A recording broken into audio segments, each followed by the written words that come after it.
नमस्कार, मी यशवंत उर्फ गणेश निवृत्ती दानाने।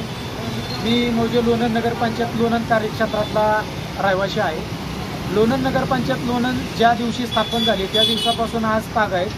जेवढा काही लोकशाहीर अण्णाभाऊ साठे दलित वस्ती सुधार योजनेसाठी जो निधी आलेला आहे तो निधी म्हणजे नगरपंचायतीच्या माध्यमातून संबंधित प्रशासनाच्या माध्यमातून चुकीच्या पद्धतीने ठराव पास करून सदरचा निधी इतरत्र हस्तांतर केलेला आहे। म्हणजे माननीय जिल्हाधिकारी साहेब असतील, महाराष्ट्र शासन असेल, यांच्या ज्या गाईडलाईन्स आहेत म्हणजे ज्या काही अटी शर्ती आहेत त्या अटी शर्तीचं उल्लंघन करून चुकीच्या पद्धतीने ह्याने ठराव पास करून आहे ना सदर जो निधी आहे तो लोणंदच्या प्रत्येक प्रभागामध्ये वापरण्यात आलेला आहे। या भ्रष्ट कामकाजाची चौकशी आणि संबंधितांवर अॅट्रॉसिटी अंतर्गत गुन्हा दाखल करावा, तसेच जे नगरपंचायत स्थापन झाल्यापासून आज ताग आहेत म्हणजे गेल्या 10 वर्षापासून एकाच आस्थापनेत एकाच पदावर कार्यरत जे अधिकारी कर्मचारी आहेत त्यांच्या तात्काळ विभागाबाहेर बदल्या करण्यासाठी मी मौजे लोणंदमधून आज जिल्हाधिकारी कार्यालय सातारा या ठिकाणी आमरण उपोषण 2 दिवसीय आणि तसेच 1 तारखेला म्हणजेच 1 ऑक्टोबर 2025 रोजी निरादत्त घाट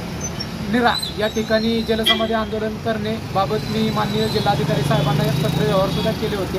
त्या अनुषंगाने आज आमरण उपोषण मी या ठिकाणी बसलेलो आहे।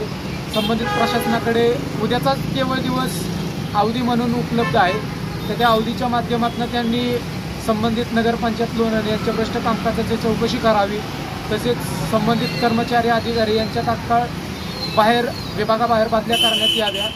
याबाबत मी माननीय जिल्हा प्रशासनाला या व्हिडिओच्या माध्यमातून आणि आपल्या माध्यमातून निवेदन देत आहे।